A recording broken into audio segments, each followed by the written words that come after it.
Boa noite, Alice. Muita paz. Que Jesus nos ampare, nos proteja, nos abençoe, nos inspire, a fim de que nós possamos dar sequência ao nosso estudo de O Missionário da Luz. E hoje, refletindo com Alexandre sobre a questão da mediunidade, do psiquismo, da curiosidade, da falta de preparo, da falta de estudo, da imaturidade de muitos irmãos que entram quase que como aventureiros em uma realidade que nós não temos um conhecimento mais profundo, que são exatamente você estar lidando com as forças psíquicas, com os fenômenos psíquicos da mediunidade.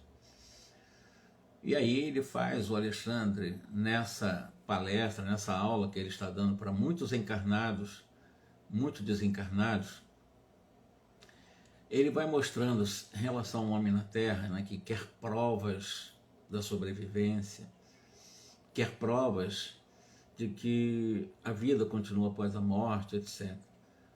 E ele faz uma comparação interessante, assim, o eixo imaginário, o homem acredita no eixo imaginário da angulação da Terra, embora você não consiga ver.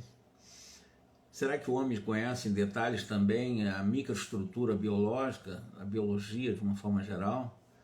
E ele vai fazendo as comparações, e isso não transforma o homem. Imagina se, mesmo se os espíritos utilizassem todas as tecnologias para provar para nós de que a vida continua após a morte, o homem assim ainda não faria um bom uso com isso. Porque o homem é muito aprisionado aos apelos da vida material, extremamente preso à vida material. E em face disso, os espíritos evidentemente fazem o que podem, naquilo que cabe lhes fazer, mas é o que o Alexandre fala com toda clareza. E por isso que eu disse no início que muitos espíritas, até que já estão há alguns anos estudando a doutrina espírita, eles poderiam não ficar muito satisfeitos com o que o Alexandre fala, mas fala a verdade, de uma forma enérgica, verdadeira, fraterna, mas necessária. E ele ainda chega a falar no final, e eu vou continuar a partir dessa fala dele, como esperais, ele usa o termo na segunda pessoa do plural, né? Como esperais destruir a rebeldia milenária dos homens, exigindo espetáculos prematuros de manifestações da espiritualidade superior. Então existem muitos irmãos nossos profundamente preocupados de estarem em grupos mediúnicos, mas estarem em contato permanentemente com mensagens de espíritos superiores. E ele fala, né? Como esperar destruir a rebeldia milenária dos homens, porque nós somos rebeldes ainda, exigindo espetáculos prematuros de manifestações da espiritualidade superior. Quer dizer, além de nós sermos imaturos, ele usa o termo de rebeldes, né? Porque, de alguma forma, a nossa rebeldia milenária nem me permite ficar exigindo muita coisa da espiritualidade, né? E hoje nós vamos discutir exatamente a continuação da aula de Alexandre, uma aula inesquecível e inapagável, né? E que todos os espíritas deveriam ler, estudar, meditar, refletir, para compreender, porque nós estamos diante de um Alexandre. Nós não sabemos, é o nome que o André Luiz usa na obra, não importa que nome seja, mas esse espírito ele é muito elevado, ele é muito grandioso.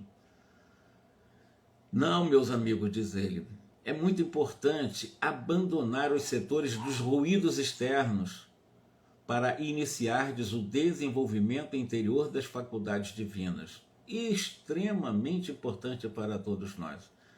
Porque nós ficamos muito preocupados com as coisas externas, né, com os espetáculos dos fenômenos espíritas, com os espetáculos das comunicações ou psicofônicas ou psicográficas, ou seja lá conforme venha, né, essas mensagens que são convincentes, sim, mas nós esquecemos de desenvolver em nós as faculdades divinas que trazemos em nós, autoamorosidade, autoacolhimento, autorrespeito, autovalorização, centrar em nós todo o potencial que nós possuímos, expandindo para que nós possamos realmente ficar mais próximo, não de ruídos externos, mas na compreensão dos fenômenos que estão fora da nossa essencialidade como espírito que somos. É isso que ele está falando, em outras palavras. A paixão do fenômeno, as pessoas que são apaixonadas por fenômenos, pode ser tão viciosa e destruidora para a alma como a do álcool, que embriaga e aniquila os centros da vida física. Então nós vimos isso da última vez. Eu estou só fazendo um gancho, porque a palestra dele é longa. É uma palestra que ele faz entre 2 horas da madrugada até as 4 horas da madrugada, mais ou menos, né? E ele vai mostrar que as pessoas que são muito presas a fenômenos, vão para a casa espírita só para buscar fenômenos, acham que uma casa espírita é só para oferecer resultados de desobsessões, supostas desobsessões com os fenômenos mediúnicos. Evidentemente, isso cria um vício, e um vício perigosíssimo, tanto quanto é um vício perigosíssimo do álcool que embriaga e aniquila os centros da vida, os centros vitais. Porque tem muitas pessoas viciadas em mediunidade, muitas pessoas que estão viciadas tanto quanto vícios comuns da vida material. Quem chama atenção? Alexandre. Vossos jogos de hipótese na maioria das circunstâncias não passa de dança macabra dos raciocínios, fugindo às realidades universais e adiando indefinidamente a edificação real do espírito. Nós estamos encarnados, e o convite é esse, para que nós possamos edificar em nós o potencial das virtudes que já trazemos em latência em nós. Já trazemos o amor, já trazemos a tolerância, já trazemos a humildade, já trazemos a sabedoria em latência, como sementes que precisam ser trabalhadas, que precisam ser regadas, que precisam ser cuidadas para que elas possam crescer e se tornar árvores frondosas. Mas por enquanto estão em latência essas virtudes. Por quê? Porque nós ficamos mais presos aos ruídos externos a nós do que a nossa realidade, como ele fala, né? Do que a edificação real de nossa realidade espiritual. Alexandre, concordamos convosco em que a experimentação é necessária. Então eu até concordo que os fenômenos mediúnicos têm a sua importância, porque teve com Allan Kardec, foram experimentações que trouxe uma nova revelação, então tem a sua importância relativa, para o tempo certo. Que a pesquisa intelectual é o ponto de partida dos grandes empreendimentos evolutivos, como aconteceu com Kardec na época dele. Os fenômenos naquele momento eram importantes.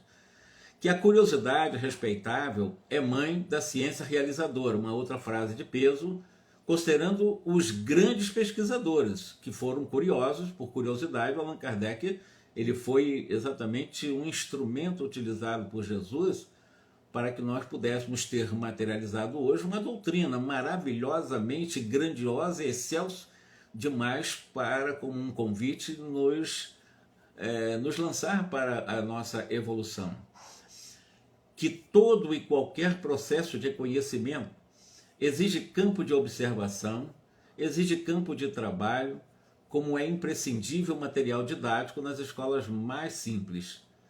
Entretanto, é importante reconhecer que os elementos de aprendizagem não devem ser convertidos pelo aluno em mera expressão de brinquedos ou entretenimentos. Como eu disse, existem centros espíritas que para a espiritualidade são catalogados como clubes, porque as pessoas vão lá para entretenimentos, inclusive sob o ponto de vista da mediunidade viciosa, né? Aquela viciação mediúnica da vidência, da audiência, da psicofonia, das supostas psicografias e assim vai. E evidentemente vai virar entretenimento. Uma casa espírita que se transforma em entretenimento não é uma casa espírita, é um clube. É como diz Bezerra de Menezes pela elevadíssima mediunidade de Ivone do Amaral Pereira. Além disso, ainda que os aprendizes se esclareçam relativamente às lições, é muito importante observar que a informação não é tudo, porquanto o esclarecimento educativo é apenas parte do aprendizado. Então eu posso, como nós estamos aprendendo aqui muita coisa, mas a informação em si, ela não tem muito valor se eu não trago a informação para, como um aprendiz da vida que somos, tentar experimentar, saborear pela experiência a informação. E a única forma de eu fazer isso é exatamente tudo que eu tenho como informação das lições da espiritualidade superior é trazer para o meu sentimento, é trazer metaforicamente para o meu coração. E aí, evidentemente, eu terei toda a chance de praticar, eu terei toda a chance de materializar essa lição ou essas informações. Que dizer dos discípulos que estudam continuamente sem jamais aprenderem no terreno das aplicações legítimas? Estudam, como ele fala, estudam continuamente sem jamais aprenderem no terreno das aplicações legítimas, ou seja, estudam, mas não praticam, estudam, mas não estão nem aí para a conversão moral, para a transformação dos valores morais, para a mudança de comportamento, para realmente humildar o orgulho e amansar a rebeldia, tornando-se aprendiz da vida. E continua Alexandre, que dizer daqueles companheiros portadores de luzes verbais para os outros, que nunca se iluminam a si mesmo? É uma advertência, inclusive, eu que sou orador também, eu tenho que escutar muito isso, porque, de alguma forma, a gente pode falar coisas brilhantes e sermos até veiculadores ou portadores de luzes verbais para os outros, mas eu passo luz para os outros pelas palavras e não me ilumino. Isso é que ele está falando. O que dizer dos companheiros portadores de luzes verbais, essas verdades verbais para os outros, mas que nunca se iluminam a si mesmo, quer dizer, serve para os outros, não serve para mim. É muito estranho, é muito contraditório. Você tem tantas luzes de informações que é preciso você, com essas luzes que você propõe para os outros, se iluminar também, antes do que você propor com essas luzes verbais iluminar os outros. Relacionar valores não significa vivê-los, ou seja, aprender também muito espiritismo, saber espiritismo de cabo a rabo, 30, 50 anos estudando espiritismo, relacionando esses conhecimentos, esses valores espirituais, não significa que nós estamos vivendo esses valores. Apenas estamos na informação, só na teoria. É isso que ele está chamando a atenção. Não é importante conhecer muito, é importante, ainda que conheça pouco, exercitar pelo esforço continuado, no limite da força de cada um, a prática. Senão, vamos passar uma encarnação praticamente em branco, né? Vamos ter que reencarnar novamente e novas experiências, agora com mais dificuldade, para tentar realmente vivenciar um pouco essas experiências teóricas. Isso é Alexandre chamando atenção para todos nós, lembrando que ele está falando de mediunidade e psiquismo para desencarnados e encarnados. Só encarnados, tinha mais de 100 encarnados semi-libertos do corpo assistindo essa aula. Lembra daqueles dois que estavam lá na farra? Esses dois não estavam, né? E nós já falamos desse capítulo. E ele continua, Alexandre. Olha que aula esses dois perderam, né? Ensinar o caminho a viajores não demonstra conhecimento direto e pessoal da jornada. Ou seja, você pode ensinar caminhos, mas ensinar só na teoria, porque você mesmo não experimentou essa caminhada. O que vale? Absolutamente nada, porque você não experimentou a caminhada, a marcha nessa estrada. Você vai ensinar, ó, a estrada é essa, mas você nunca caminhou nela. Teoria pura, né? Isso não serve para nada, pelo menos para a pessoa que está fazendo isso. Os que ouvem pode ser que busquem essas estradas, mas para quem aponta a estrada e não anda nela, não vale nada, ele só apenas está apontando, não está servindo para ele. E aí, há excelentes estatísticas, ele vai mostrar metaforicamente, na comparação de pesquisadores, né, no campo material mesmo, são aqueles estatísticos que nunca visitaram as fontes originais ou as fontes primárias de seus recursos informativos e também eminentes geógrafos que raramente saem do lar. O geógrafo necessariamente precisava estar no campo de trabalho, na frente de trabalho, para poder entender exatamente o que é essa ciência, a geografia, né? E os estatísticos também ir para fazer exatamente o levantamento para poder dar baliza, né, dar apoio às suas pesquisas na ciência que ele escolheu acompanhar. Mas, no entanto, só fica só no papel, né? Nunca visitam as fontes. As fontes são as pesquisas diretas, né? E exatamente pesquisar diretamente com as pessoas. Eles buscam são comparações com outros que já pesquisaram. Então, e são bons estatísticos, mas baseados nas estatísticas dos outros. Ele mesmo não pesquisa, eles só utilizam as estatísticas dos outros. Referimos-nos a semelhantes imagens, que é uma metáfora que ele está utilizando, para fazer-vos sentir que, se é possível manter a atitude dessa ordem no campo limitado de uma curta existência na Terra, não se pode fazer o mesmo no reino infinito da vida espiritual, em cujos círculos viveis desde agora, apesar da vossa condição de criaturas ligadas aos veículos inferiores. Então, nesse caso, direcionado aos encarnados fora do corpo durante o sono, especificamente ele está dizendo isso, né? Porque eles estão reencarnados, mas as coisas erradas que os encarnados fazem, como mentirosos que são, considerando a realidade das condições ligadas aos veículos mais superiores da vida espiritual, isso não deve acontecer. Mediunidade não é disposição da carne transitória. Mediunidade é a expressão do espírito imortal. Naturalmente, o intercâmbio aprimorado entre os dois planos requer sadia condição do vaso sagrado de possibilidade fisiológica do corpo físico que o Senhor vos confiou para a santificação. Todavia, o corpo é instrumento elevado nas mãos do artista que deve ser o divino. Se aspirais ao desenvolvimento superior, abandonai os planos inferiores. Quer dizer, você quer contato com os espíritos superiores, mais esclarecidos, mais sábios, procure você estudar bastante, ampliar a capacidade de sabedoria para estar em sintonia com os espíritos sábios. Se pretendeis o intercâmbio com os sábios, crescei no conhecimento. Valorizai as experiências, intensificai as luzes da razão, as luzes do raciocínio. Se aguardais a companhia sublime dos santos, na metáfora, né? Santificai na luta de cada dia. Que se nós queremos estar na companhia de espíritos superiores, nós precisamos nos esforçar gradualmente, dia a dia, para que na luta de cada dia possamos crescer em conhecimento e em moralidade. Aí, evidentemente, estaremos em companhia permanente por sintonia natural com os espíritos santificados, com os espíritos bastante elevados. Porque as entidades angélicas não se mantêm isoladas nos júbilos celestes, elas trabalham também pelo aperfeiçoamento do mundo, esperando a vossa angelização. Muito linda também essa frase, porque nós pensarmos que, imagine, a teologia ensina que o anjo estaria em algum lugar escutando os anjos tocando, os outros anjos tocando aquelas cornetas, né, compridas, chatas, música certamente chata, para o resto da felicidade celestial, mas para o resto da eternidade. Que coisa mais medonhamente triste do que a situação de um anjo nessas condições. Não, o que ele diz dos anjos, eles não se isolam de cada um de nós que somos ainda ignorantes.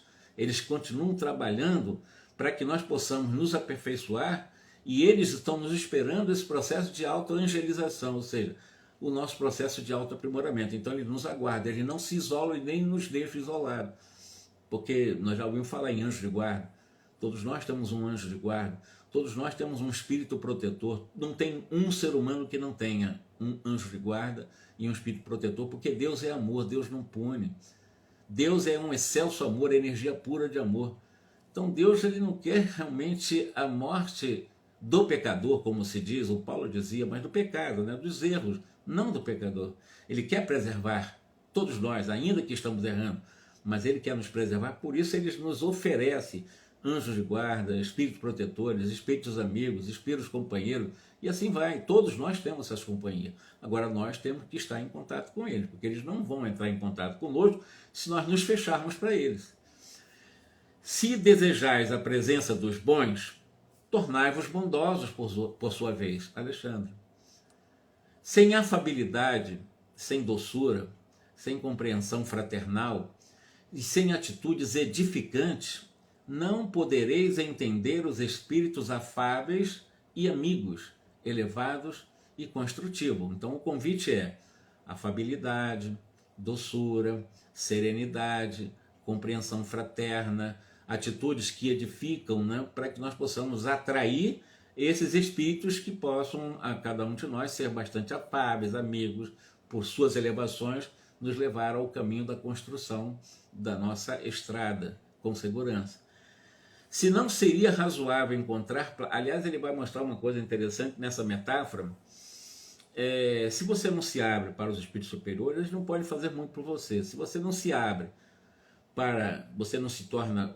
lutar pela bondade, os espíritos bons não vão ter acesso a você. Então, é a mesma coisa, né? Os espíritos superiores, eles vão se aproximar de quem puder estar sintonizado com eles.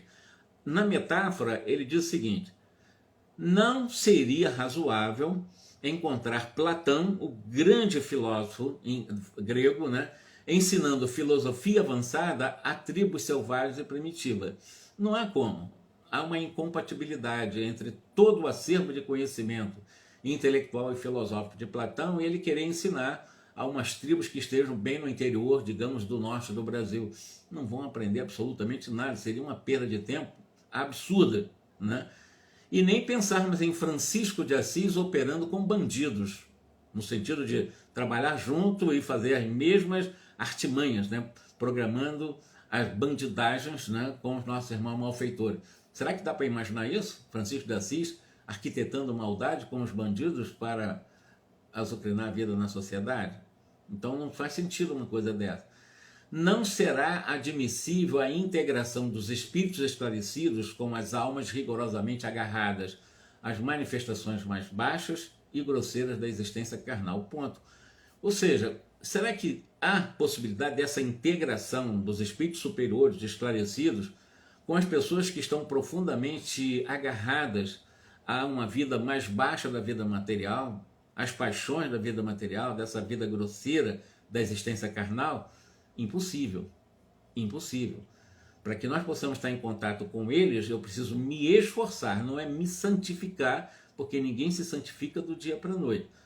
Mas eu começar a me esforçar para buscar os melhores valores que eu já trago em mim, em essência, valorizar aquilo que eu já trago em mim, em essência, os grandes valores que eu já tenho em latência, porque eu sou filho de Deus, aprendi da vida e imortal, e procurar exercitar no dia a dia essas virtudes que já há em mim. Eu terei toda a chance de aproximar de mim os espíritos mais inteligentes, os espíritos mais superiores no campo da filosofia, porque eu estou preparado, eu estou me preparando, ou pelo menos já estou mostrando esse esforço para tal, e eles vão me dar força. Então eles vão fazer um tratamento especial, não há como ser diferente. Evidentemente, eles não tendo chance da pessoa que vive na bagunça, no vício, né, nas chamadas pouca vergonha da vida social.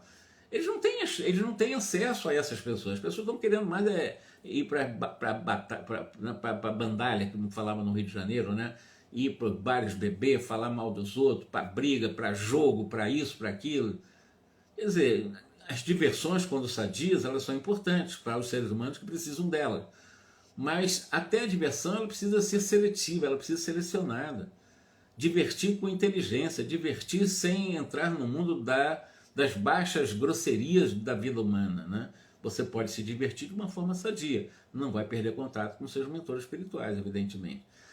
Em vossas atividades espiritualistas, lembrai-vos de que não vos encontrais perante uma doutrina sectária de homens em trânsito no planeta.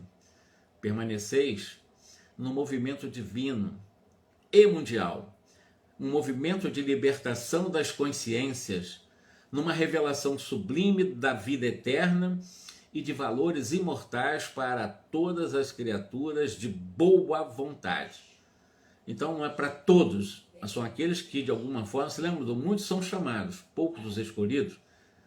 Considerando quem são os escolhidos, são aqueles que de alguma forma se apresentam de boa vontade pelo esforço continuado para se tornar uma pessoa melhor, minimamente melhor, honesta, íntegra, verdadeira, né? Não ficar se exigindo perfeição também, porque o perfeccionismo só me leva à culpa, mas pelo menos se amar, se acolher fraternalmente, né? Se valorizar e quando errar aprender com o erro para na próxima acertar. E ir convivendo, né? Sempre, mesmo com esses defeitos, mas nunca deixando de se amar, porque tem gente que erra e começa a se maldizer, e começa a se rejeitar, e começa a achar que não tem jeito na vida, e começa a dizer exatamente que não tem, que não vale nada. Tem uns que chegam a dizer que é um lixo da humanidade. Quer dizer, porque são pessoas que não têm consciência do amor que já existe nela. Quando ela descobrir esse amor que ela tem nela, ela jamais vai dizer que é um lixo da humanidade ou que ela está isolada no universo, não. Ela vai se sentir profundamente agasalhada pela força de amor que ela traz dentro dela. Ela já traz o amor, todos nós trazemos o amor em nós. É nos agarrarmos a esse amor de forma amorosa, como de forma acolhedora, de forma corajosa, que é agir com o coração, né, de uma forma meiga, serena, com consciência ampliada. E aí nós podemos, evidentemente, à medida em que nos esforçamos diariamente, vamos dizer assim, criar uma nova versão para o eu. Né? Aquilo que nós éramos há 10 anos, hoje somos muito diferentes, pelo nosso esforço continuado no dia a dia nesses 10 anos que passaram. Porque não é do dia para a noite que nós nos transformamos. Ninguém consegue isso. Impossível num mundo como o nosso, de prova e expiação. Mas devagarinho, nós vamos caminhando, né? Mas sempre com boa vontade, segundo Alexandre. Porque tem a má vontade ou tem vontade nenhuma, né? E a coisa mais essencial em nós é a vontade. Porque sem vontade eu não vou a lugar nenhum. Então, na boa vontade eu vou, porque eu tenho força para ir, porque eu estou usando essa boa vontade. Acolhendo essas convicções, não vos detenhais na atitude exclusiva e presunçosa dos que supõem haver encontrado na mediunidade tão somente um sexto sentido. São os apaixonados. Não vivem sem mediunidade. Vão para o centro espírita só pensando em mediunidade. Vão para o centro espírita só para supostamente estar em contato com os espíritos. Supostamente. Que na maioria das vezes, ainda que estejam em contato, são espíritos de baixa escala evolutiva no campo intelecto-moral. E eles acham que são espíritos superiores. Né? Tem aqueles que acham até que tem contato direto com os apóstolos, tem aqueles que acham que tem contato direto com Paulo de Tarso, tem aqueles que acham que tem contato direto com Pedro. Esses são absurdos que acontecem nas casas espíritas por falta de conhecimento, falta de amadurecimento, por fanatismo pela mediunidade estranha, né? Porque é uma mediunidade muito estranha. Não estou dizendo que ela não exista, mas muito estranha para os conceitos racionalistas do espiritismo. O espiritismo não ensina isso. Os apaixonados por isso precisam repensar, porque isso não leva a lugar nenhum. Muito contrário, vai manter-se estacionado, porque nem boa vontade ele tem para sair disso. E se está com má vontade, ou com vontade nenhuma, vai permanecer ali, ou seja, estacionado. Não vai crescer, às vezes, numa encarnação. O valor mediúnico não é dom de privilegiados, diz o Alexandre. O dom mediúnico é qualidade comum a todos os homens, demandando a boa vontade, mais uma vez usando o termo boa vontade, sincera no terreno da elevação. Por agora, é inegável que necessitamos das grandes tarefas estimuladoras, em que determinados companheiros encarnados são convocados aos grandes testemunhos nesse setor do esclarecimento coletivo, na disseminação da fé positiva edificante. Divaldo Pereira Franco é um desses que eu poderia dizer convocado, né, para o grande testemunho no setor do esclarecimento coletivo. Então tem um compromisso muito maior do que esses compromissos apenas de centro espírita, apenas de uma pessoa que tem uma expressão muito mais, muito superior, né, como o Divaldo, como o Chico Xavier, que nós conhecemos, né? E aí vai, mas o futuro nos revelará que o serviço dessa natureza, da mediunidade, pertence a todas as criaturas, porque todos nós somos espíritos imortais. Não alimenteis, meus irmãos, qualquer dúvida sobre isso. Não permitais que o padrão vibratório das forças físicas vos apague a luz gloriosa da divina certeza deste momento, porque todos nós nos encontramos diante da própria espiritualidade infinita, renovando energias viciadas de séculos consecutivos, a caminho de transformações que mal poderíeis imaginar nos círculos de vosso presente evolutivo. Elevemo-nos, meus irmãos, no Espírito do Senhor, que nos convidou ao banquete da luz desde agora, desde hoje, desde o aqui e agora. Levantemo-nos para o futuro, não no sentido de menosprezar o planeta Terra, mas no propósito de aperfeiçoar as nossas qualidades individuais para sermos verdadeiramente úteis às suas realizações que hão de vir gradualmente. Misturemos-nos intensamente, realizando os preceitos evangélicos e edifiquemo-nos cada dia, erguendo-nos para à redenção final. Unamos-nos todos no compromisso sagrado de cooperação legítima com Jesus. Se o homem modifica a estrutura geológica do planeta, rasgando caminhos novos, construindo cidades magníficas, proporcionando fisionomia diferente ao curso das águas da Terra, a engenharia, os grandes engenheiros conseguem modificar esse perfil, esse cenário da geologia. Intensifiquemos nosso esforço espiritual, renovando as disposições milenárias do pensamento animalizado do mundo, construindo estradas sólidas para a fraternidade legítima. O homem é capaz de fazer grandes adutoras, fazer grandes usinas, é capaz de fazer grandes pontes, é capaz de fazer grandes arranha-céus. Eles fazem tudo com a capacidade científica muito, muito grande. Mas o que ele está falando é que nós possamos construir estrada sólida para a fraternidade legítima através do comportamento. Você pode construir pontes, mas se você não trabalha a fraternidade legítima, evidentemente você só construiu ponte. Vai desencarnar apenas como autor de um projeto de uma ponte, nada mais. E a fraternidade? Construir através de pensamentos superiores, fora dos pensamentos animalizados, é o compromisso que nós temos dentro de um plano reencarnatório, que é exatamente um convite para desenvolvermos virtude, ou seja, transformar esses pensamentos animalizados em pensamentos melhorados, em pensamentos mais purificados, em pensamentos mais consentâneos com a mensagem de Jesus. Não é virar santo do dia para a noite, mas é nos esforçar para um comportamento santificado, pelo menos. Isso é importante. Quando eu falo comportamento santificado, são comportamentos muito ligados, em sintonia com as virtudes que trazemos na consciência, porque as leis de Deus estão em minha consciência. Quando eu ajo e eu senti que aquela minha ação, ela me trouxe serenidade, ela me trouxe uma tranquilidade muito grande, ela me trouxe uma certa alegria, é porque com certeza eu agi de uma forma santificada. Isso quer dizer que eu agi de acordo com a lei que eu trago na minha consciência. A minha consciência aprovou aquela minha atitude. Isso que é atitude santificada. É você estar de acordo com a lei que você traz na própria consciência. Concretizando as obras de elevação dos sentimentos e dos raciocínios das criaturas e formando bases cristãs que santificam o curso das relações entre os homens. Não provoqueis o desenvolvimento prematuro das vossas faculdades mediúnicas ou das faculdades psíquicas. Então, Alexandre, ele nos chama atenção para uma coisa muito importante. Às vezes eclode a mediunidade na família de alguém, aparece a mediunidade na vida de alguém, e as pessoas que são invigilantes, elas tendem a encaminhar essas pessoas para um grupo mediúnico. Nada mais imprudente, nada mais perigoso, nada mais inadequado, mais nada irracional do que isso. Se eclodiu a mediunidade, seja numa criança, seja num jovem, seja num adulto, seja numa pessoa de terceira idade, não importa, essas pessoas precisam ser melhor orientadas, elas precisam estudar o que é a mediunidade, precisam pegar todas as bases teóricas dos processos, para que depois que ela puder ter um controle dessa faculdade que eclodiu na vida dela, ela sim poder estar em um grupo mediúnico. Aí ela não está exatamente de forma prematura provocando a mediunidade, provocando o desenvolvimento da mediunidade. Lembrando, só para deixar claro, a mediunidade, ela em si, ela não é má e ela não é boa, ela é neutra em si.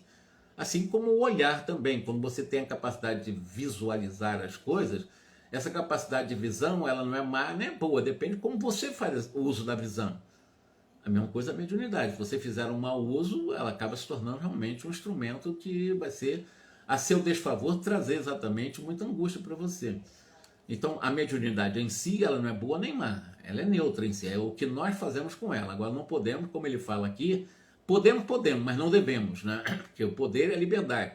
O dever é responsabilidade. Não provoqueis desenvolvimento prematuro de vossas faculdades psíquicas. Por quê? Porque abrindo as nossas capacidades psíquicas para um mundo que ainda não temos um domínio total, eu vou viver uma encarnação com extremas perturbações, de poucos raciocínios, vou ficar uma pessoa realmente com um processo de estado neurológico perturbado, porque a mediunidade trabalha o nosso sistema nervoso central a partir da produção das chamadas hormônios das glândulas de funções endocrínicas, ou seja, aquelas glândulas endócrinas, aquelas de produção de hormônios internos, e evidentemente vai me trazer doenças, né? Então a mediunidade não é a mediunidade em si, mas o uso que eu faço dela, provocando, antecipando o desenvolvimento dessas faculdades psíquicas, vai me trazer problema. Que chegue na hora, eclodiu sim, agora vamos encaminhar para o estudo, para o amadurecimento, para que a pessoa controle essa faculdade que eclodiu nela, e a partir desse controle ela possa estar, aí sim, trabalhando a sua educação no campo da mediunidade, até para que a mediunidade favoreça para a sua saúde. Vem ver na mediunidade, você ver sem compreender, você ouvir sem discernir, pode ocasionar desastres vultosos ao coração. Isso serve para a visão física, para a visão espiritual. Na visão física, ele vai falar, se você ver sem compreender e ouvir sem discernir, pode ocasionar desastres vultosos ao sentimento, ao coração, que é o símbolo do sentimento. Continua Alexandre. Buscai, acima de tudo, progredir na virtude e aprimorar os sentimentos. Potencializai e acentuai o próprio equilíbrio, e o Senhor vos abrirá as portas de novos conhecimentos. Então, vale nós potencializarmos o equilíbrio, ou seja, diariamente vigiarmos e orarmos, vigiarmos e orarmos, vigiarmos e orarmos, sem nenhum tipo de obrigatoriedade de imposição, mas com consciência, vigiando e orando, sem me impor nada, apenas estando alerta. Se surgir algum tipo de alerta de consciência de que eu errei, eu acolho esse alerta, vou perceber aonde eu errei, onde errei, com quem eu errei, vou analisar esse erro e vou ver qual a melhor forma de reparar esse erro, sem transformar esse acicate de consciência em culpa, porque a culpa é o mais negativo, é o mais improdutivo, é o mais é o mais nefasto dos sentimentos que nós podemos alimentar, que é a culpa. Não precisamos alimentar culpa. Errar, todo mundo erra, o tempo todo. Nós temos até o direito, por sermos seres humanos imperfeitos. Se nós fôssemos perfeitos, não erraríamos nunca. Como somos imperfeitos, ainda erraremos muito. Mas nós temos consciência de que com o erro podemos aprender e não transformar o erro em matriz de culpas, do qual mais tarde, em algum momento, vai me trazer doenças graves. Mas ele está pedindo para que nós possamos potencializar o equilíbrio, né? E Deus, simbolicamente, mas é Deus da vida, o Senhor da vida, abrirá as portas para novos conhecimentos. Nós vamos crescendo, ampliando as nossas informações. Se o desejo de transformar o próximo atormentai-vos a alma, lembrai-vos de que há 1000 modos de auxiliar sem impor. Ninguém transforma ninguém. Não adianta a gente querer transformar filho, neto, irmão, mãe, tio, avô, colega, amigo, inimigo. Ninguém transforma ninguém. Não há nós não temos esse poder. Nenhum ser humano tem esse poder de transformar ninguém. Podemos até ser boas referências, podemos ser assim, até bons modelos, assim, as pessoas lembrem da gente, que a gente é uma pessoa honesta, íntegra, as pessoas até se inspirarem para buscar alguns caminhos. Mas não sou eu que estou transformando, é a pessoa que vai buscar o caminho, embora possa nos ter como alguma inspiração, como referência, mas é diferente. Eu não transformei a vida dela, ela que vai se transformar. Embora eu possa ser uma boa referência, mas eu não consigo transformar a vida dela. Ninguém consegue transformar a vida de ninguém. Ninguém tem controle sobre a vida, a consciência de ninguém. Ninguém tem controle sobre o passado e ninguém tem controle sobre o futuro. Não há possibilidade. Quando eu penso que eu tenho controle sobre o passado, eu vou trazer exatamente a culpa. Porque eu sei que eu não vou ter, eu vou ficar realmente com a sensação de impotência e eu vou desenvolver a culpa e vou trazer doença para mim. E é a mesma coisa no futuro. Não tem como eu precipitar e trazer o futuro para o presente. Não, a gente fica ansioso, criando ansiedade. Isso é exatamente tentar ter o controle sobre o futuro. Ninguém tem controle sobre o futuro. A não ser espíritos superiores, que o futuro é presente para ele. Mas, no nosso caso, não. Então, não temos que ficar preocupados com o futuro nem com o passado. Tem que ficar exatamente centrado no presente, de forma consciente, com boa vontade, buscando força em nós para que nós possamos ir evoluindo com essa força, crescendo e nos depurando gradualmente, dia após dia. Bom, e que somente depois do fruto amadurecido, há provisão de sementes com que atender às necessidades de outros núcleos da semeadura. Desligai-vos do excessivo verbalismo sem obras, ou seja, falar muito, pregar bonito, falar lindo para os outros, escrever até muito bem, cheio de verbalismo, seja na retórica escrita ou falada, mas sem obras. E qual é a maior obra que eu posso fazer nessa tua encarnação? Primeiro, é obedecer às leis que eu trago na consciência. No mínimo, me submeter a elas. Porque quando eu me submeto, essa é a minha maior missão. Me submeter ao compromisso de estar permanentemente submisso à lei que eu trago na consciência. Fazendo isso, a minha experiência será extremamente positiva. Eu realmente conseguirei obrar, ou seja, eu conseguirei construir obras produtivas, porque eu já estou fazendo isso comigo. Eu estou obedecendo às leis da minha consciência. Isso quer dizer que eu já estou desenvolvendo virtude, eu já estou me expressando com virtude. Mas isso não é do dia para a noite, nem numa encarnação fácil. Nós temos muitas encarnações para conquistar ao nos submeter ao código moral de lei da consciência, para que nós possamos realmente não ficar só no verbalismo sem obras, mas também falar e também fazer. Não vos falo aqui tão somente das obras do bem exteriorizadas no plano físico. Na realidade, muito particularmente eu vos falo das construções silenciosas da renúncia do trabalho de cada dia. Quando ele fala da construção particular, todo o trabalho, e a minha maior missão é essa, é trabalhar em mim o auto-amor, é trabalhar em mim o auto-respeito, a autovalorização, a autoconfiança. Isso é extremamente importante para eu poder realmente sair da retórica, às vezes sair do verbalismo e ir para as obras, mas não para as obras externas. As obras internas que, como consequência, as externas estarão em harmonia. Isso é óbvio. Se eu estou bem comigo, tudo que eu fizer bem, as coisas vão fluir de uma forma tranquila. Agora, quando eu não estou bem comigo, evidentemente o que vier, os ruídos externos vão ser potencializados, vão ser realmente mais desarmonizados. No entendimento de Jesus, nós trabalhamos a nossa paciência, que é a ciência da paz, né? Nós trabalhamos a capacidade da esperança. A esperança não é você esperar. A esperança, do verbo esperançar, é você ir atrás daquilo que você almeja em algum momento. É você ir atrás. Não é esperar com que as coisas cheguem a você. Esperança não é esperar. Esperança é você lutar pelo ideal. Vem do verbo esperançar, que quer dizer exatamente isso. Você ir em direção de um ideal. E do perdão. E o perdão começa em mim, né? Me perdoar. Ou seja, quando eu começo a me perdoar, sem me desculpar, porque desculpa é negligência.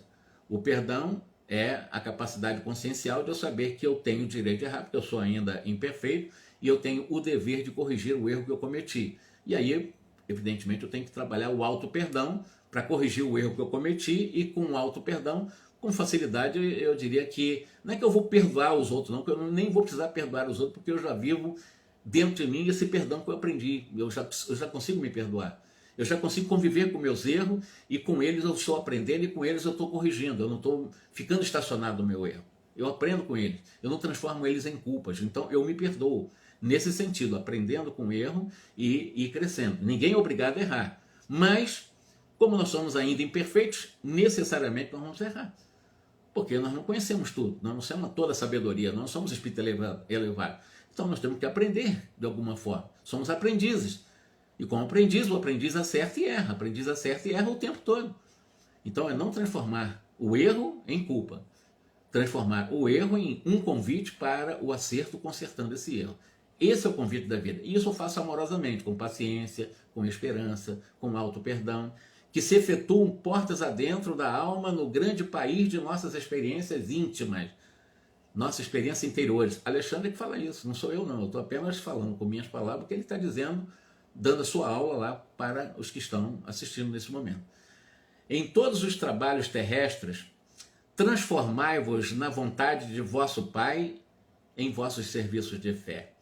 Não intenteis fazer baixar até vós os espíritos superiores, mas aprendei a subir até eles, conscientes de que os caminhos de intercâmbio são os mesmos para todos. E mais vale elevar o coração para receber o infinito bem que exigir o sacrifício dos benfeitores. Considerando isso, jamais quebreis o fio de luz que nos liga individualmente ao Espírito Divino do Criador. Porque Deus está em cada um de nós através das suas leis. Porque Deus, no seu atributo, de seus atributos, nós podemos entender a onipresença. Então ele se faz presente em tudo. Do verme às galáxias, Deus se faz presente. Deus se faz presente no seu amor intenso, dessa energia poderosa, desse amor que é Deus. Não é um ser antropomórfico. mas é um ser de pura energia de amor. É alguma coisa de pura energia de amor que nós chamamos de Deus. Jamais quebrei, então, esse fio de luz que nos liga a esse pura energia de amor que é Deus, né? E aí, não permitais que o egoísmo, que a vaidade, que os apetites carnais inferiores, que as tiranias do eu também são perigosas, é o egoísmo, né? Vos empane a faculdade de refletir a divina luz. Recordai que em nossa capacidade de servir e em nossas posições de trabalho, estamos para Deus como as pedras preciosas da terra estão para o sol criador. Quanto mais nobres a pureza da pedra, mais possibilidade apresenta para refletir o brilho solar.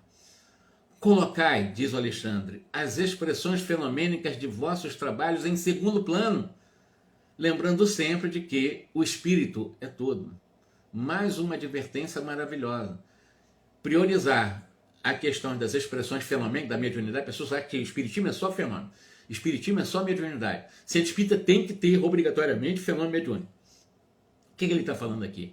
Colocai as expressões fenomênicas de vossos trabalhos em segundo plano, não em primeiro plano. Lembrando sempre de que o espírito é tudo. O espírito somos nós somos espírito. Eu não sou corpo. Meu nome me deram, mas eu não sou meu nome. Eu tenho um nome, me deram um nome, mas isso é transitório. Eu não sou o Jorge, eu estou com um nome numa atual encarnação. Então, lembrando sempre de que o espírito é tudo. Nós somos essência, nós somos para sempre. Nós fomos criados para a pura e eterna felicidade. Todos os seres criados por Deus têm essa destinação por determinismo divino. Todos, mesmo que não queiram. Eles podem levar mais tempo, mas vão chegar lá. Porque o querer deles não é o querer maior, porque Deus é a onipotência. Então, o querer de Deus é na onipotência. Quem mandamos, nós, prepotentes, achamos que somos onipotentes, eu não quero, não. Nós, de alguma forma, porque Deus quer, chegaremos à pura e eterna felicidade. Uns demoram mais, mas vão chegar também. Nesse instante, Alexandre silenciou, mantendo-se então em muda rogativa. Admirado, comovido, André notou que Alexandre se transfigurava ali aos olhos de todos, e pela primeira vez, André Luiz observava acontecimento tão singular, tão maravilhoso. As vestes de Alexandre tornavam-se de neve radiosa, sua fronte emitia intensa luz e de suas mãos evolavam-se raios brilhantes que, caindo sobre todos, pareciam infundir-lhes estranho encantamento. Depois de alguns momentos de êxtase sublime, André Luiz percebeu que Sertório, aquele auxiliar direto de Alexandre, compreendera a perplexidade de André Luiz e disse, o Sertório para André Luiz, que por várias vezes ele, Sertório, presenciara a oração de entidades elevadas, oração que se fazia acompanhar sempre dos mais belos fenômenos de luz que nunca observara dantes semelhante transfiguração. Então, toda essa palestra que eu disse nessas duas reuniões que nós fizemos aqui, foi o Alexandre em processo de transfiguração espiritual, lá nas chamadas regiões, na erraticidade do mundo espiritual, ele estava transfigurado. Nem era ele, né? Era um espírito muito superior ao próprio Alexandre trazendo essa mensagem. Tocando o braço de André, Sertório acentuou: todas as potências de natureza superior congregaram-se em torno de Alexandre neste momento, transformando-o em intermediário de dádivas para nós. Então, tudo que eu li aqui não foi nem Alexandre. Foram o que o Sertório disse para o André Luiz, né? Que foram exatamente essas forças divinas, as potências da natureza superior, congregaram-se em torno de Alexandre neste momento, transformando-o em médium, no caso intermediário, das dádivas para nós. Então, o que o Alexandre fez foi veicular esse conjunto dessas potências espirituais de espírito superior para trazer essas verdades que as pessoas não levam a sério. Esse negócio de colocar em primeiro plano o vício da mediunidade, de ficarmos o tempo todo querendo transformar a vida dos outros, esquecendo do processo de autotransformação, querer controlar a vida dos outros, querer controlar o sentimento dos outros, querer controlar a consciência dos outros, por ilusão de controle, porque nós não temos controle nem do futuro, nem do passado, nem das pessoas, nem das circunstâncias, nem de nada. Nós temos ilusão de controle, não temos controle sobre as situações. Ninguém tem. Nenhum ser humano tem. E ninguém tem a capacidade nem o poder de transformar ninguém. O que nós podemos é ser boas referências para que as pessoas se transformem. Imagine se realmente se não fosse assim. Não, eu quero transformar, isso seria uma prepotência minha. Você tem que fazer de acordo com os padrões de crença que eu acho que é certo para você. Isso é uma prepotência muito grande. Então, eu sou a pessoa perfeita. Então, o que eu vou dar para as pessoas que eu quero transformar é que é o certo, como se eu fosse santo. Então, ele tem que fazer aquilo que eu quero. Ninguém transforma ninguém. Pode acreditar nisso. Você pode influenciar a vida de outras pessoas. Nós podemos influenciar, mas transformar não. A transformação é individual. É por isso que ele irradia e resplandece com tamanha intensidade, o Alexandre. Né? Então André compreendeu a beleza da cena e a sublimidade da lição. Decorrido alguns segundos, o grande orientador, o grande Alexandre, retomando o seu aspecto habitual, elevava uma prece de reconhecimento ao Senhor e encerrava alegremente a divina reunião. Imagine nós assistindo uma reunião dessa, né? Com os recursos que temos de capacidade de deixar gravada nas chamadas células ou nos neurônios perispirituais, umas lições tão maravilhosas, tão profundas, e às vezes para os que ainda são preguiçosos, moralmente falando, aqueles que não querem crescer, eles permanecem ainda na inatividade, na ociosidade, naquele estado de acomodação, inertes, né? Na inércia. Evidentemente as palavras de Alexandre, que nem são deles, são dessas potências angélicas que utilizaram Alexandre para dar essa aula e que nós lemos aqui para vocês através do livro Missionários da Luz. É que nós possamos prestar atenção. Mediunidade, por si não tem que trazer para nós nenhum tipo de uma tendência ao vício, né? Eu só vou para uma casa espírita se eu tomar um passe. Eu só vou para uma casa espírita se eu fui lá, eu precisei tomar um passe, eu tenho que dar um passe, eu tenho que receber um espírito, ou supostamente receber um espírito, eu tenho que doutrinar espírito, você tem que fazer desobsessão, tudo por obrigação. Ninguém tem que fazer nada, não tem a casa espírita é para nós aprendermos, tem que ser uma academia de aprendizado. Ali nós temos que estudar, mas a espírita gosta de estudar muito pouco. Por isso se apaixona por coisas que são inadequadas. Imagine, porque acaba sendo uma cachaça mesmo a mediunidade. Uma verdadeira cachaça na vida dela. Na rua está querendo receber espírito. Eu conheci pessoas que na vidência ia para qualquer lugar, estavam querendo ver espírito.